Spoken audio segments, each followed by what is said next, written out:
the air crash that occurred late yesterday, and I'm about to give you some details in relation to that matter. At 6:20 p.m. on Monday, 29th of December, a yacht in the Sydney to Hobart yacht race observed a light aircraft near the vessel, approximately 2.2 nautical miles east of Cape Royale, which is in the Tasman Peninsula. The aircraft is a single-engine Cessna owned by Airlines of Tasmania, and that aircraft had departed to Cambridge earlier that day. The aircraft was observed to crash into the water approximately 300 metres from that yacht. The yacht then approached the crashed aircraft, and within about 30 seconds that aircraft sank. The owners of the yacht were quick enough to plot the area of where that aircraft went down using GPS, but it's believed that the area where the aircraft sank is between 85 to 90 metres, so it's a very deep area. No one was observed to exit the aircraft, but it's believed that a male pilot aged 29 years of age and a male photographer aged 61 years of age were the only occupants of the plane. Within approximately 25 minutes, the police vessel Van Diemen arrived at the site and commenced a search, and 2 helicopters were deployed to the site to commence searches across the area. The families of the occupants have been contacted, but at this point in time the names, as per normal protocols, have not been officially released to the public. Tasmania Police Search and Rescue have been coordinating search activities with the Australian Maritime Safety Authority, and in line with national arrangements, the ongoing coordination of search rests with Tasmania Police. Later today, Tasmania Police will be coordinating their activities with the Air Transport Safety Bureau due to the unique nature of the crash. Currently, Tasmania Police Search and Rescue are continuing the search for the aircraft and missing men. They are utilising police vessels, helicopters, as well as coordinated search parties on shore. Just need to make it clear that Tasmania Police and associated agencies are working for the families. Difficult time for the families. We're maintaining close contact with the families during this difficult time, and we would respect that their privacy is maintained. So this is about working with the families and delivering their men back home. If you have any general questions before I hand over to Mr. Renshaw, who is the coordinator of the operations, I'll take them now. There was some information last night about an oil slick. What can you tell us about that? There was an oil slick, and that was reported earlier, and that was good information provided by those people on the yacht, and that provided us with a good indication as to the initial search location. What have the eyewitnesses told you about the movement of the aircraft immediately preceding the crash? We understand that it was flying at around mast level, and it plunged nose first into the water. Was there any? How are the conditions? Clearly, conditions now aren't good, and we understand that they weren't particularly good yesterday when that occurred. Were there any distress calls from that plane before the crash? I'll hand over the particulars of operational matters to Inspector Renshaw. Can you tell us why the coordination of the search has been handed over to Tasmania Police? It's a national arrangement. Whilst AMSA have within their protocols that they will take search activities to a certain point, it is normal protocol to hand to Tasmania Police, like in any other jurisdiction. But we will continue this operation as a search operation, and that's why we're doing what we're doing. How long do you think that's likely to continue? I think the most important thing is that we get the right people, come together, and then we re-evaluate at the end of the day. So we won't be making any hasty decisions in relation to calling off searches until we're satisfied that we've done everything we possibly can. Can you confirm that it's now a recovery? No, I've just said it's still a search operation, and that's why we have people on shore, and we've got a lot of resources out there doing that work. So you said conditions weren't particularly good. Could you elaborate a little on that? Was there any squall going through at the time? Or? I'll leave those sort of particular operational matters to Inspector Renshaw. He has more closer detail as to the conditions and variations that occurred down there. But are there any more general ones before I hand over to the Inspector? Did any other yachts see the plane before it went down or as it went down? We certainly know that one did, but we, as you may know, we're making a lot of inquiries.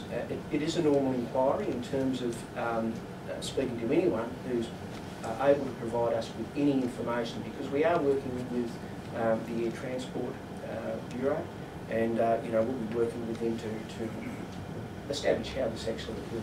Have you spoken already to the Mistral crew, and what have they told you? Sorry, The Mistral crew? we're speaking to a lot of people at the moment, so anyone who had anything to do with either sighting or knowing any information about it will certainly be following them. How was the crew when they got back to dock? I haven't spoken to them, so I can't give you that detail. There was a number of other yachts who tried to help search, I understand. Yes, and look, it just shows the good intent by a lot of people, that are prepared to go out of their way and do the right thing. There's no question about that. It was just a wonderful mindset. Any detail on the plane, the age of the plane?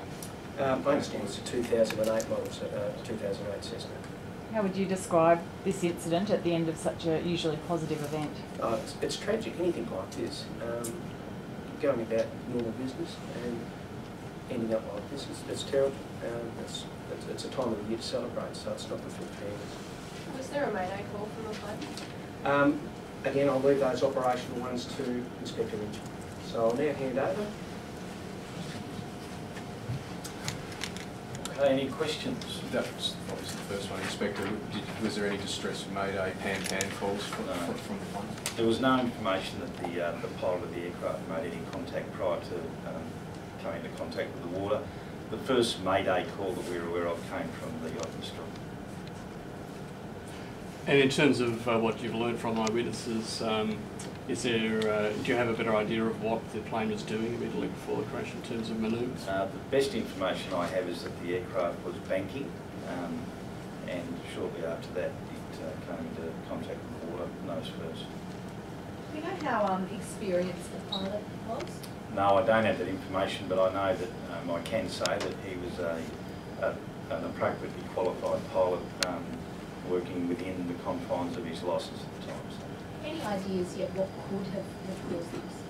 No, look, that, as the Assistant Commissioner has pointed out, there's a dual role here. We have a role in terms of search and rescue. The Australian Transport Safety Bureau deal with the investigation and cause of aircraft incidents, so they'll be arriving in Tasmania later in the day, so that's their job to work that out. We want to try and find the people. So.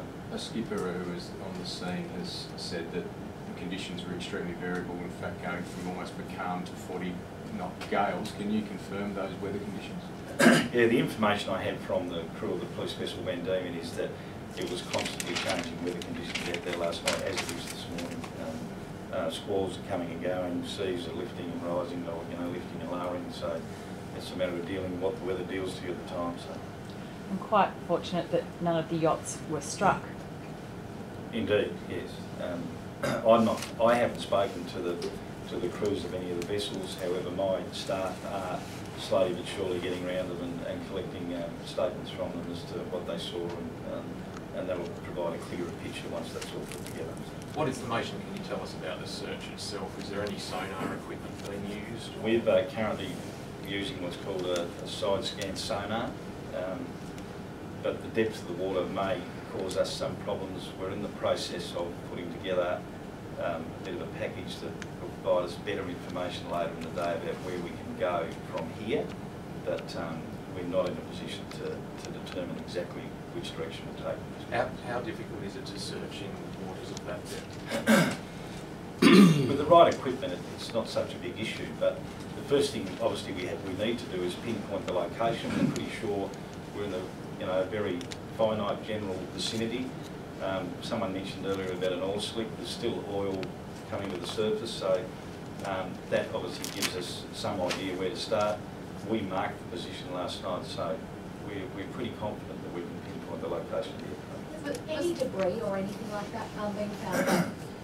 There was some items unique to the aircraft recovered by a couple of the yachts last night, which we've now taken possession of, but it's a headrest, a set of headphones, and a cover off one of the ear pieces on headphones, so aviation headphones with a boom mic, etc. So. Was the suggestion that the plane sank almost immediately, or did it, obviously it hit nose first, did it go straight down?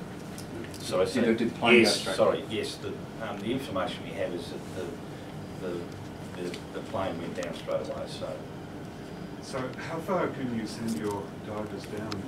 certainly not that far.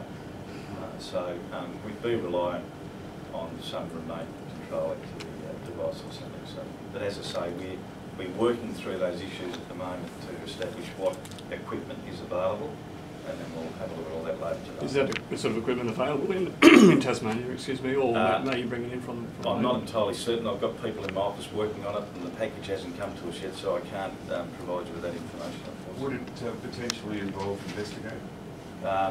Obviously, if that was available, I've not gone down that path yet, but we'll explore every opportunity to pinpoint the location. What were the items again that were recovered by the City of Hobart? I'd say headrest from a seat, a set of aviation headphones with a boom mic, and just one of the plastic covers that sits around the earpiece of the headphones. Can you just give us a breakdown of the personnel involved in the search, the number of boats, choppers, etc.? Last night, fortunately, the Van Diemen was at anchor at Port Davey. They were on site within about 20 minutes of receiving the Mayday call. We dispatched 2 helicopters. Obviously, the other yachts were out there last night. The helicopters and the Van Diemen searched till darkness.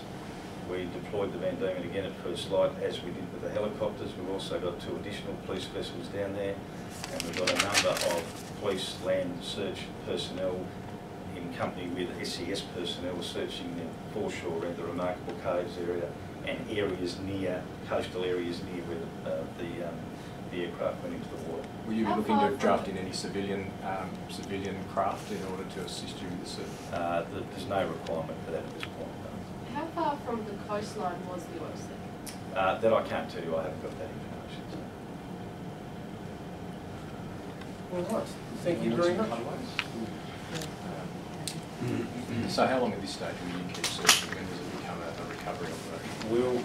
We'll keep searching for the rest of today, and then we'll make some decisions about that later this evening, and that will provide some advice to the Assistant Commissioner, and then we'll make some decisions in the morning. Excuse me,